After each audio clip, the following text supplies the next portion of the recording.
Complete Liberty Inside Out. Chapter 5. Frameworks for Learning and Maturing. Typical and expected routes. Quote, "Education is for our children's future." We hear a lot about that in the media, don't we? On corestandards.org, the tagline reads, quote, "Preparing America's students for college and career," unquote. Educational discussion usually boils down to a particular question, reflecting a particular pedagogical premise. How are the youth of society going to learn things in the way that adults have determined is best for them, and in the institutions that adults deem most fitting and proper? When this premise of schooling isn't questioned, we're bound to encounter some serious problems with intrinsic motivation and learning. Today we see a lot of focus on various within-the-system solutions that don't really address these main problems. In this milieu, it can be difficult to make time to reconsider a system that by design uses power over tactics on children. Most people who pass through today's system of schooling tend to uphold and support the ideas they were taught. Most parents and teachers want children to be sociable and learn important things, of course, yet the schooling system itself has a major influence on what that means. For instance, children should, among other things, pledge allegiance to the flag, sit in classrooms for many hours each day, dedicate equal periods to dissimilar interests, move through a grade system irrespective of individual desires, skills, and abilities, and diligently master as a group the coursework given to them. Attendance is mostly mandatory, though various exceptions are allowed depending on the so-called state, such as permission to homeschool. Though children are born eager to learn about themselves, others, and the world, particular adult beliefs can hinder recognition of this and try to justify the power over dynamic. Here are some beliefs and statements that probably sound familiar to all of us. Quote, "It's for your own good." Quote, "Some things in life you just have to do." Quote, "When you get in the real world, you'll thank us for making you go to school." Quote, "Until you're able to make sound decisions for yourself, school will provide for you." Quote, "Without school, you'd never get a job and be a loser." Quote, "Certified teachers are capable of figuring out how to learn things and making sure you cover the right subjects." Quote, "Without school, you'd sit around all day and play video games and never learn how to read and write, let alone become an interesting, cultured human being who's familiar with a variety of subjects." Quote, "In order to have a well-rounded education, you must go to school." Sadly, statements like these emanate from a culture that distrusts the innate learning processes of children. It also distrusts the entrepreneurial spirit of adults to provide for them dynamically in a free marketplace. When we investigate what gives adults such ideas about human learning, we need look no further than family environments, in which we were oftentimes told what to do and what not to do, and punished when we deviated from these injunctions. Both environments doubt children's ability to learn things without being coerced. Goals and types of education. As noted, the general goals of education usually involve collective aspects of programs that strive to ensure a future of, quote, "good students" and, quote, "good workers." For example, many educators concentrate on whether classes of students in America can compete with students in the rest of the world, or even with students in other so-called states of the so-called United States. So they strive to increase the literacy of graduating high school students, perhaps hoping to foster more knowledgeable and thoughtful learners who will be welcomed in the job market. Yet to focus on class results, or school, city, state, or national results, rather than on individual learners, runs counter to the conclusions of research in cognitive psychology. As Alfie Kohn cataloged in his book, Punished by Rewards, many studies indicate that the teacher as director pedagogy fails in numerous ways. Teacher control leads to such things as impoverished intrinsic motivation, less creativity, poorer achievement and self-regulatory behavior, and less psychological stability and mental health. Cognitive psychology research demonstrates that the most effective and deeply integrated aspects of learning for the long term, involving higher-level mental processes, require conditions that run counter to the routine classwork done in groups, or for that matter, directed by a teacher, as in an assignment.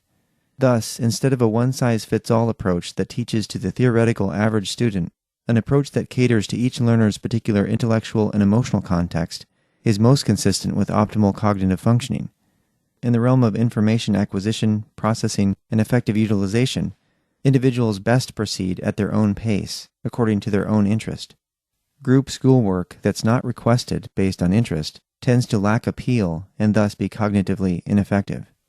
Despite its different venue, homeschooling can be structured to greatly resemble the traditional schooling environment, consisting of textbooks, regimented coursework, and even tests. Oftentimes, the format is at the discretion of parents and students, though particular state laws demand curricula and scheduled monitoring of progress. Unschooling, in contrast, is learner-directed, so learners themselves decide what to study, and when, and in what manner. The institutional learning format that's most in line with the pedagogy of unschooling is the free school. Free schools contrast sharply with traditional schools, as well as with aspects of the other main type, open schools, because they enable learners to determine what to study and when and in what manner. Teachers in such schools are basically helpful guides and tutors, although they can provide more directed instruction when requested. This takes into account the fact that teaching upon request proves key to student growth, creativity, and motivation.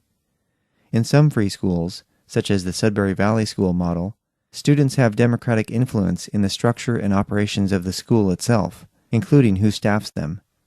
The intention is to foster as much self-responsibility and independence as possible within an educational environment.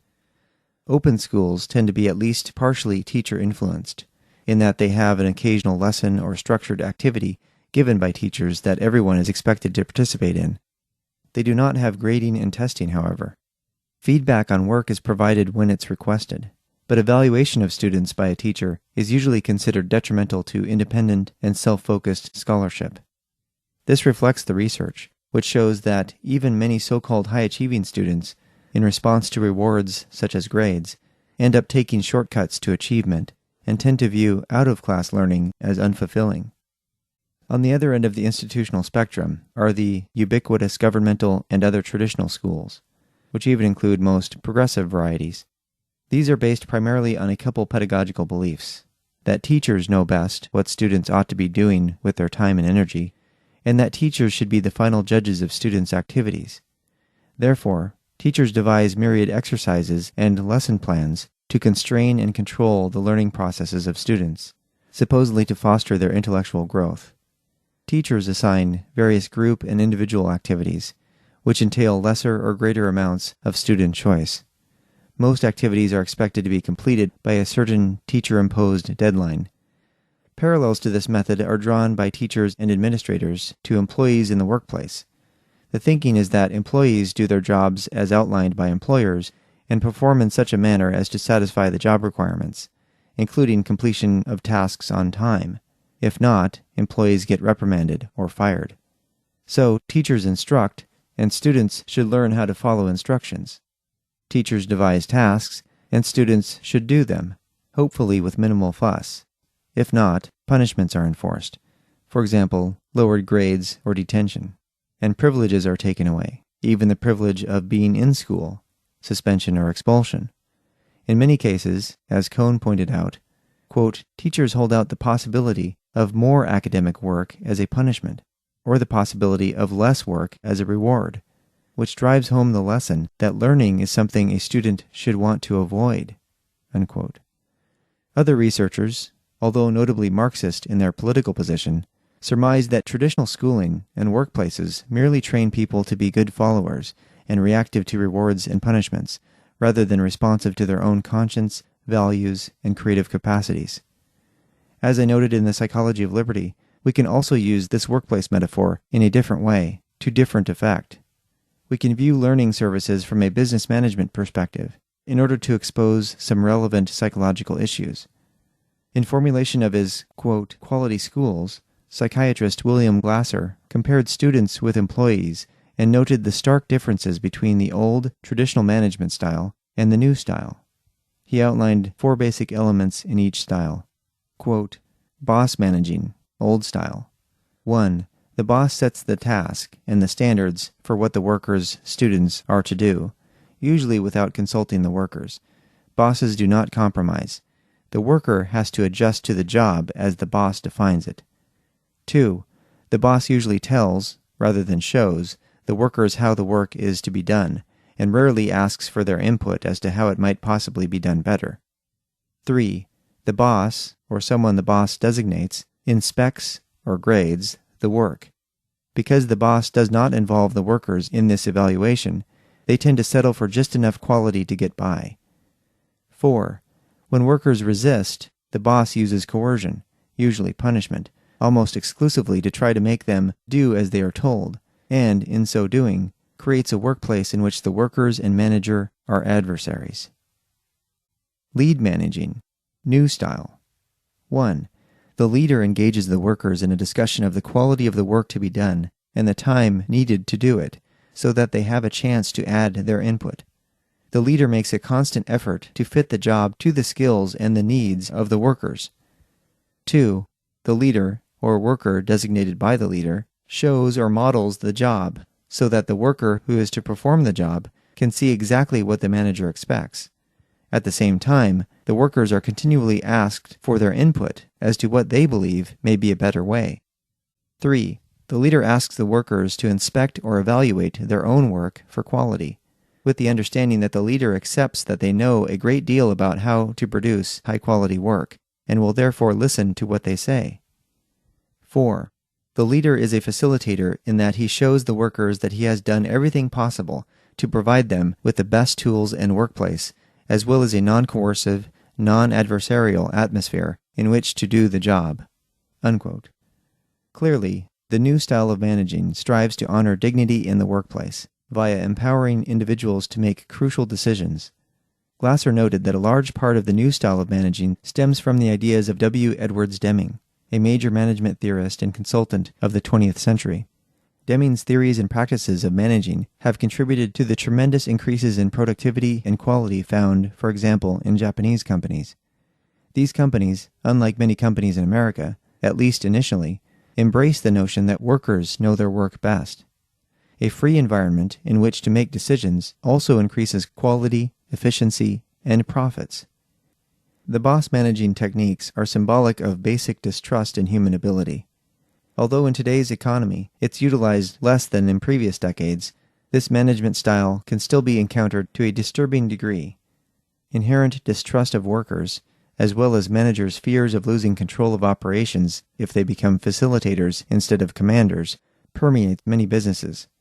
Like individuals in teaching, individuals in management can hold on to positions of power. They can choose not to delegate authority to others who desire it in order to be autonomous, self-motivated, and quality-oriented. While some might try to make command and control tactics on workers appear reasonable in business, such tactics are nonetheless neglectful of needs for all involved, and they are no less neglectful of teachers' and students' needs in an educational context, such as authenticity, choice, autonomy, and respect for self and others. However, the metaphor of the workplace doesn't consider the fact that students are actually customers, and thus less like employees. From a customer service point of view, in the realm of learning, when you don't get the service you desire and paid for, personal fulfillment and self-actualization are greatly hindered. Unfortunately, since taxation is the main funding source of governmental schooling, the process of win-win economic trades remains absent too. Taxation and regulation take schooling and a multitude of other services out of the realm of voluntary commerce. Being an outgrowth of the domination system, schools unsurprisingly function according to power over strategies and their sundry sacrifice of needs. Detrimental effects of coercive schooling. The forms of enslavement to institutional demands in traditional learning environments are many. The pedagogical status quo may seem quite natural because nearly all of us, teachers included, were educated in a coercive educational system. Most of us were taught that drudgery and obedience to authority are often inherent aspects of the learning process. Grading and testing, of course, were used as the main tools for not only ranking students, but also getting compliance from them. We were taught to believe that tests challenge us and indicate the amount of learning that's occurred. However, context matters a great deal here. Since traditional pedagogy imposes tests on learners and uses them primarily for grading, students forget most of what they study for tests in a relatively short amount of time. Testing and grading basically misplace the educational emphasis by requiring students to focus on rote memorization rather than thinking, for example, making distinctions and integrations, essentially gaining more understanding. When the goal is, quote, good grades, helpful learning mostly withers. As Glasser noted, a student can either, quote, concentrate on grades and give up thinking, or concentrate on thinking and give up grades, unquote. Some give up both. They see little joy in doing either in a coercive context. Glasser continued, quote, if we failed those who did C or D work, the system would be exposed and soon abandoned. But we don't. We just place them in a position where, correctly sensing our attitude, they feel they are failures, unquote. Testing and subsequent grading also bolster a teacher's presumed status as an authority in the realm of judging students' academic efficacy and worth. This neglects the supreme pedagogical fact that a student needs to determine his or her own level of learning. Any test a student decides to take is therefore a reflection of his or her desire to assess educational progress. In the words of Cohn, quote, what grades offer is spurious precision, a subjective rating masquerading as an objective assessment, unquote. Another writer described grading in the following way, quote, a grade can be regarded only as an inadequate report of an inaccurate judgment by a biased and variable judge of the extent to which a student has attained an undefined level of mastery of an unknown proportion of an indefinite amount of material, unquote. Since tests are regularly administered in opposition to the desires of learners, they serve poorly as measures of actual or potential capability. Most of us are quite familiar with these big problems in traditional schools, from elementary to college. Teachers struggle with students not following orders, as well as their lack of motivation to stay, quote, on task. Even schools that try to strongly rule over students and exact strict penalties for disobedience may turn into a compromise of focused work and so-called chit-chat. This means learning environments in which only a certain percentage of the time is spent formally learning, so teachers' strategies to obtain compliance in the classroom, quote, classroom management or student behavior management, become the overriding concern. This, of course, calls into question the perceived value of the educational material being presented, as well as the way it's being presented. In the words of one researcher, quote, it is meaningless teaching, not learning, that demands irrelevant incentives, unquote. While the factors involved in, quote, off-task behavior stem partially from the natural developmental activities of children, for instance, their desire to play, connect with others, and generally move around, another factor is the social context in which they are all cast, same-age peers assembled in large groups, in spite of varying individual interests and learning processes. Most importantly, this system severely impedes students' intrinsic motivation, which oftentimes irreparably amplifies the other educational problems. The psychological theory and techniques of behaviorism are ordinarily used to maintain a tolerable level of conformity to class rules. Commands and controls and rewards and punishments become the ways to achieve class objectives, albeit mostly short-term and transient ones. These tactics are utilized in spite of the evidence of their major contributions to feelings of anxiety, depression, upset, and helplessness. Since behaviorist strategies require being implemented frequently in order to, quote, work, many teachers, not surprisingly, become exhausted and experience burnout, not to mention cynicism about students, after only a few years or even months in such a system. Like the overarching cultural system of domination, the schooling system is no doubt injurious to the human psyche. Regardless of the intentions of its promoters, it exhibits a grim view of the psychology of learners. We are not to be trusted with our own particular paths of learning. Instead, we are to be directed, told what to do, and given a schedule for doing it. Quote, students allegedly don't have the motivation to pursue their own interests and can't stay enthused about subjects that they're learning, which is contrary to human experience in non-coercive contexts, especially after learners go through the natural process of deschooling from coercive contexts. This definitely raises serious issues concerning the common educational system's goals. If one goal is personal growth of individuals, thereby enabling them to be happy, well-adjusted, self-directed, to have genuine self-esteem, and be excited about learning, then promoting intrinsic motivation needs to be primary. If the goal is to have so-called well-rounded students, who are cognizant of many different subjects in any given conversation or endeavor, then regardless of this goal's difficulties, an intrinsic motivational climate provides most for this too. After all, if such a goal is attainable, It needs to be the personal ambition of the student, rather than an externally prodded or imposed one. Ultimately, the current methods that attempt to achieve excellence in learning through extrinsic motivators lack both utility and validity. Upon closer examination, traditional schooling's expectation of generating, quote, well-rounded students tends to be unrealistic because of the very nature of the learning process.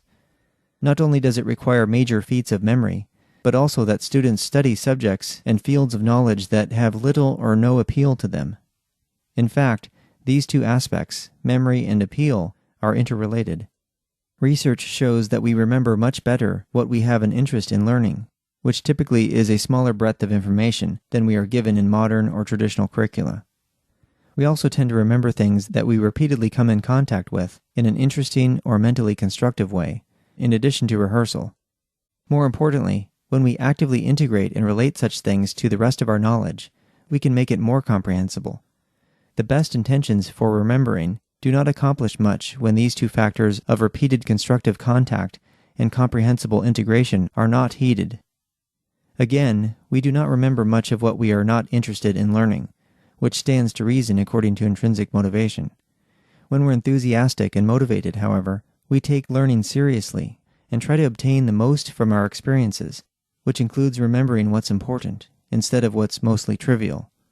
So, when our learning is divorced from personal context and meaning, we tend to see little point in it. We don't retain most imposed information for any extended length of time, except for regurgitation on a test. Cramming for exams then becomes standard practice for so-called students. In traditional schools, learners' interests in certain fields of knowledge and particular types of information are undermined by seemingly unending assignments that focus on unsolicited assessments, grades, and deadlines.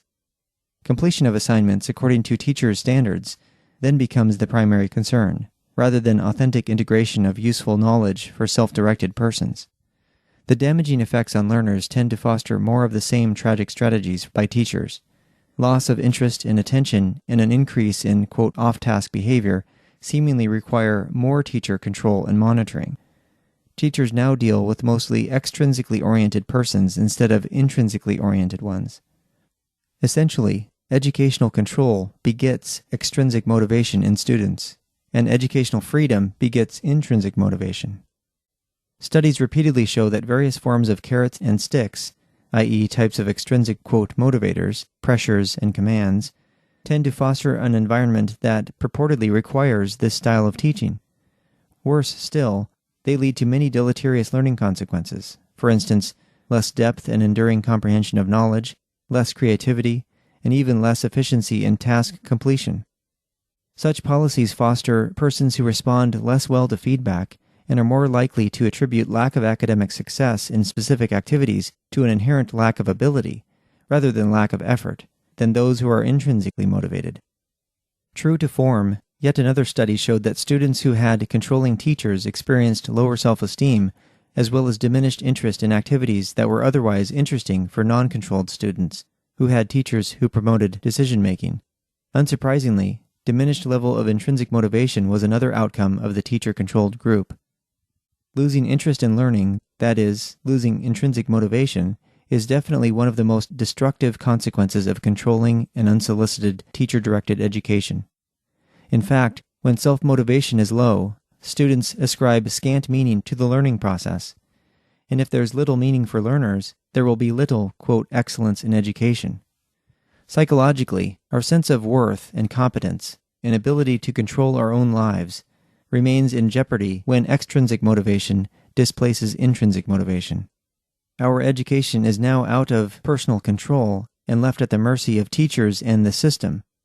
Under such circumstances, the most that educators can hope for is students who retain some vestige of interest in learning new things, or at least have the discipline to study what's assigned and the ability to follow directions, generated from fear of failure and thus not succeeding, or simply of being shamed and punished.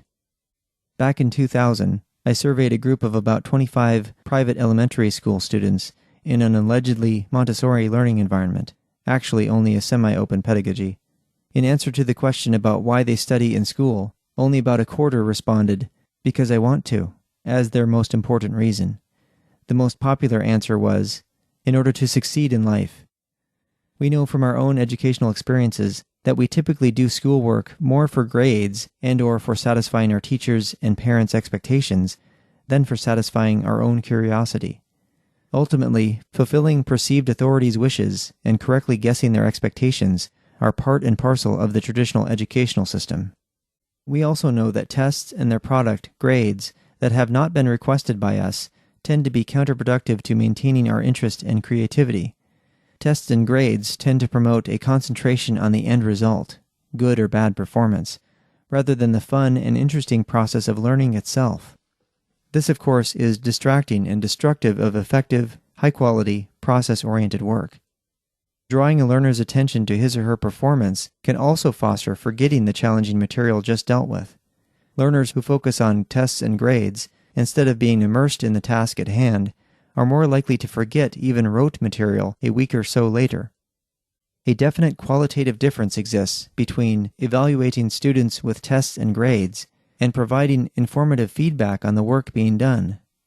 In this respect, tests and grades ask little of educators, and of each learner for that matter. Even giving controlling feedback to students, involving a comparison to how they should be doing, as opposed to providing straightforward information about their performance, tended to impair their performance on a task. Traditional educators can take key notes from successful tutors in this matter, who typically give learners little explicit corrective feedback or outright diagnoses of mistakes. Instead, they provide learners hints in the form of queries or statements implying the inaccuracy of their past answers or responses. Successful tutors also make suggestions about the way the learner might proceed, or point out the part of the problem that seems to be causing him or her difficulty. The main task in providing feedback is to find constructive ways to let learners know they're off track without hampering their intrinsic motivation. Unfortunately, even though lots of teachers go into education with at least some of this helpful process in mind, the coercive system makes it nearly impossible to implement. Soon, desires to facilitate learning get transformed into systemic demands.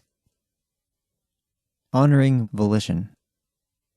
External control and evaluation are the exceedingly common approaches to teaching, yet they have a proven track record of being deleterious, based on empirical research and their sacrifice of learners' autonomy and choice.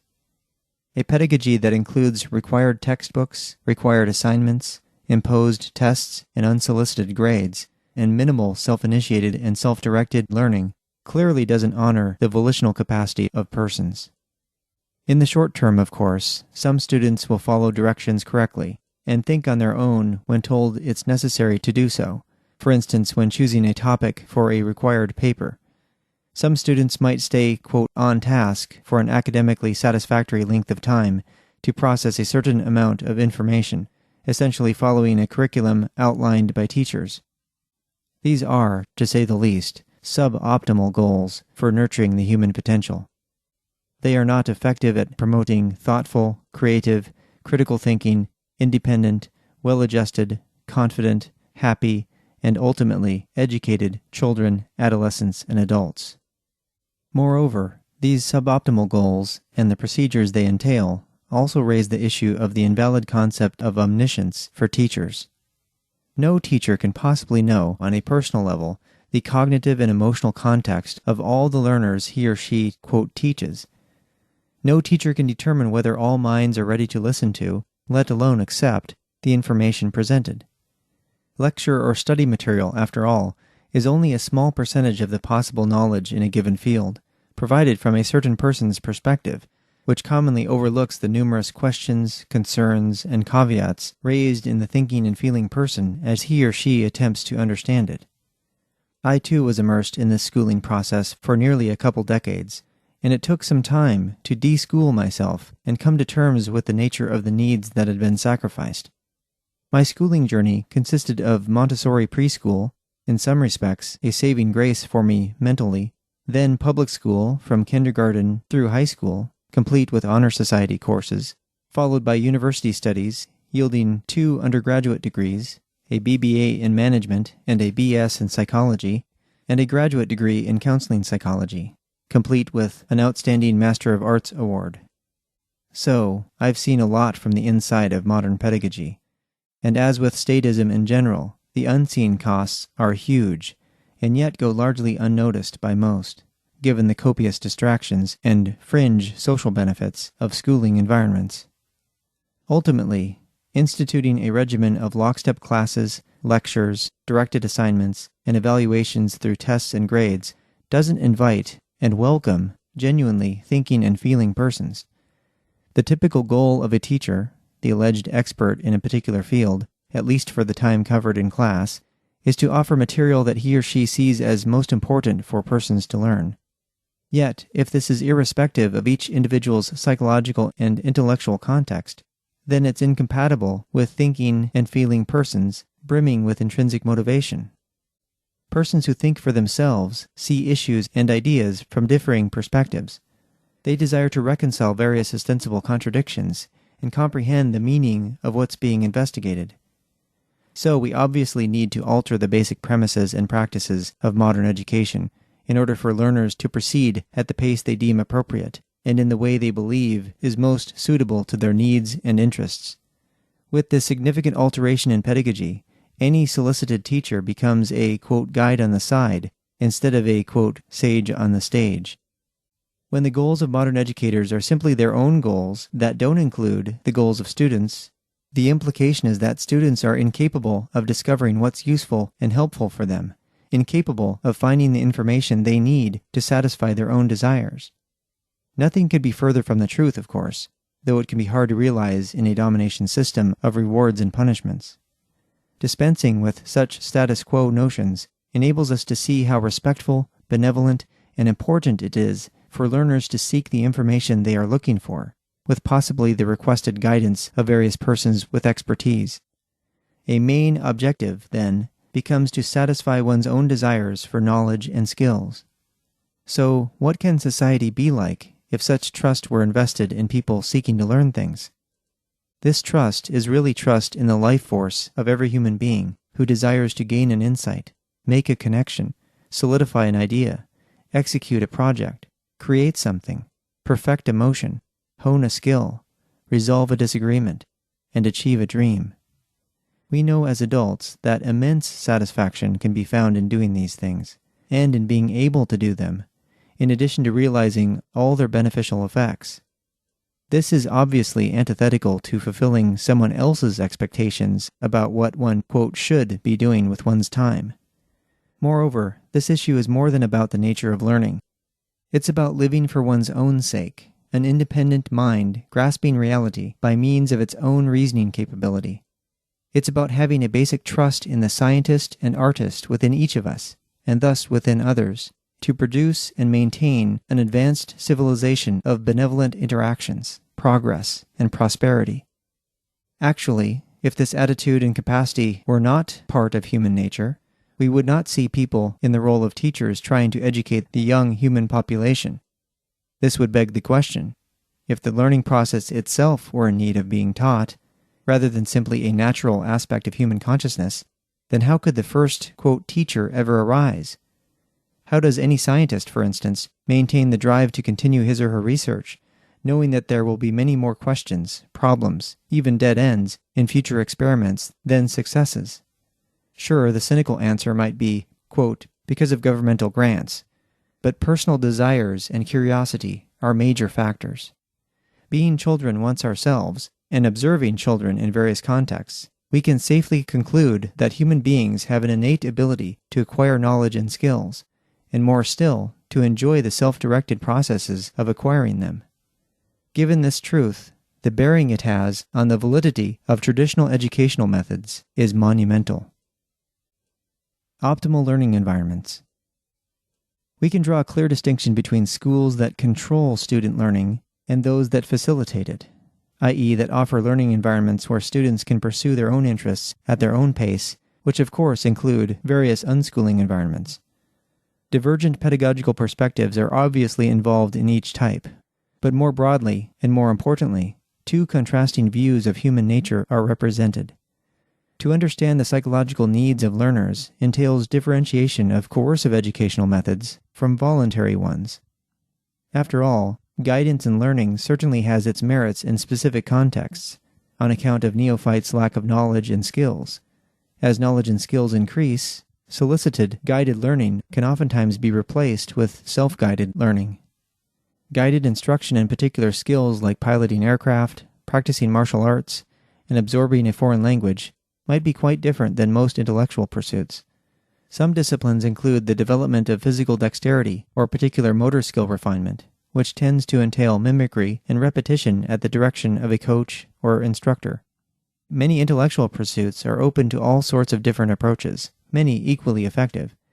The point of being an instructor is not to put pupils into an educational straitjacket, for we know the many harms of such a practice.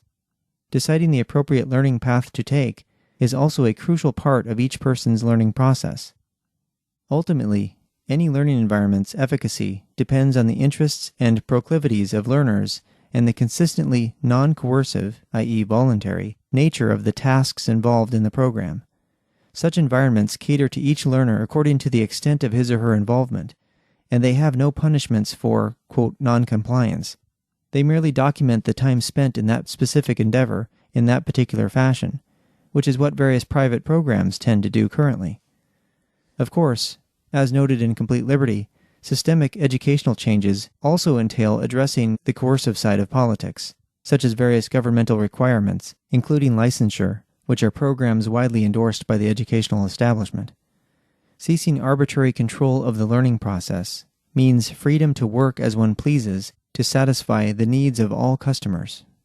Learner-directed, i.e. customer-driven education, instead of institution-directed and state-driven education, will not be places of frustration and wasted time for countless, quote, students, in which the ultimate end is often to obtain both elite and ordinary, quote, job tickets, i.e. diplomas. Since intrinsic motivation is the sine qua non of learning, the most effective types of education essentially lack coercion, are voluntary, and encourage self-responsibility, autonomy, and interest in learning. Freed from arbitrary constraints, all of us can become well aware of the many effective and enjoyable ways to learn things. A wide assortment of learning environments can respect young individuals' decisions and diverse interests, entailing such things as interactions with peers of different ages, varied and extensive reading material, informative and guided group discussions, useful and encouraging feedback on individual and group projects, detailed reviews of students' writings and research, and of course, the continued multifaceted use of computers in all their forms. General programs and curricula chosen by learners can be tracked by them and facilitators alike.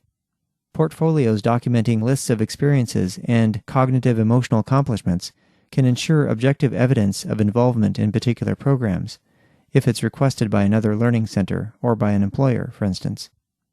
Suffice it to say that the learning process can happen on one's own, with a tutor, among peers, with one's family, or at a, quote, free school with instructors who honor intrinsic motivation, which can include specific skills training. Ultimately, the kind of education depends on the decisions and interests of each learner. Of course, to doubt students' capacities to perform such activities, as well as to doubt their initiative to take responsibility for their learning processes, doesn't foster needed change.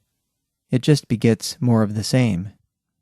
Lack of trust in students' ability to learn as they see fit reflects a lack of trust in the nature of humans and, therefore, in the nature of oneself to do what's in one's rational self-interest. To doubt oneself in such a fundamental way is to lock oneself into past patterns of behavior, tragically denying choice and freedom. It also doesn't address the real educational problems, but rather attributes them simply to things such as, quote, lack of funding and resources, quote, student failure, quote, broken families, quote, poverty, and, quote, juvenile delinquency. The main remedy to most problems in the world of education involves changing a fundamental aspect, making the learning process totally each learner's decision and responsibility, rather than the parents, teachers, schools, or communities. With such an essential change in the structure of pedagogy, individuals will be free to seek teachers and schools or other educational forums that can most help them on their journeys. The process of self-directed learning never ends, after all, and that's perhaps the best part. We can continue to enrich our lives in ways that we most like and desire. a shift in view of self and others. In the midst of modern coercive education, we've seen attempts to mitigate its ill effects and the alleged problems with students. One has been the self-esteem movement. Those in favor of, quote, discipline via coercion and punishment typically disapprove of the self-esteem movement because they think it values good feelings about self more than, quote, real achievements and learning complex and diverse skills and competencies in school. Regardless of whether their contention is warranted, a view of self-esteem that tells one to feel good about oneself, regardless of how one actually feels, poses major psychological difficulties. Uncomfortable feelings about self can't be willed away or transformed with praise and rewards. The coercive educational system tends to overlook the genesis of such feelings, and thus how to beneficially deal with them. Particularized efficacy, being competent with a specific skill or task, at school, differs markedly from self-esteem, which is a generalized conviction of mental competence, of being able to cope effectively with life's challenges and vicissitudes, and feeling worthy of happiness, which we'll explore more in the next chapter. So, we can have a high degree of efficacy in schoolwork and yet still have a relatively low level of self-esteem on account of a deficient or distorted self-concept or self-image. Achievement in school is definitely a separate topic than feelings about oneself. If we happen to fail at certain tasks that have been coercively imposed on us, such failure need not result in a lowered self-assessment. Drawing such an emotional conclusion, needless to say, has unfortunate consequences. If we view learning as a difficult and burdensome, if not impossible task that's imposed by others, and then we disparage our own worth in the process, we'll probably not continue learning well in that domain, maybe in any domain. A realistic view of self-esteem does not mean that we have good feelings about self when we do, quote, good work, and bad feelings about self when we do, quote, bad work, as the, quote, more disciplined proponents seem to believe. Such a view would jeopardize our foundation of confidence in the face of adversity. It would undermine the capacity to be resilient and to learn adaptively from our mistakes. Tragically, as children and adults, we've been trained to chide ourselves rather than practice self-acceptance when we sometimes fall short of achieving things important to us. To feel bad about ourselves for failing doesn't necessarily motivate us to succeed, and it doesn't accord with the nature of self-esteem. Confidence and respect for self need to be cultivated most in the midst of failure, rather than decreased on account of any particular setbacks. Just as importantly, expecting students to feel bad about themselves when they don't live up to various external demands doesn't recognize, though it plainly reveals, the overall harm done by coercive education. Self-respect is a major part of self-esteem, and so is self-confidence. Undoubtedly, we'd be hard-pressed to maintain positive feelings about self irrespective of the strategies we use or the strategies we comply with, for example, authoritarian instruction. Of course, critics fault the self-esteem movement for advocating this sort of emotional disconnection. Yet for self-esteem to be maintained, we need to believe in our own capabilities as human beings, not merely as compliant, quote, students. Moreover, self-esteem entails subconscious integration of the premise that we are worthy of happiness, regardless of the obstacles and setbacks encountered. While these two main elements of self-esteem may be the intention of some who've spearheaded the self-esteem movement in schools, they tend to get lost in the midst of coercive education. It takes a paradigm shift in our self-concept as adults to honor the need of children to learn by self-direction rather than by other direction. Being directed by others is of course what's, quote, normal in the world of childbearing, as we've explored extensively. Just as adults defer to various perceived authorities, both actual and supernatural, children are trained to defer to the, quote, authority of their parents and to teachers. Though modern education operates in a realm that's supposed to be the most mind-expanding, learning new things, it tends to limit children to desks, lectures, and assignments, so they stay on the, quote, right track. Nearly all of us went through this mentally debilitating process, though we were encouraged to view it as beneficial to our lives and well-being.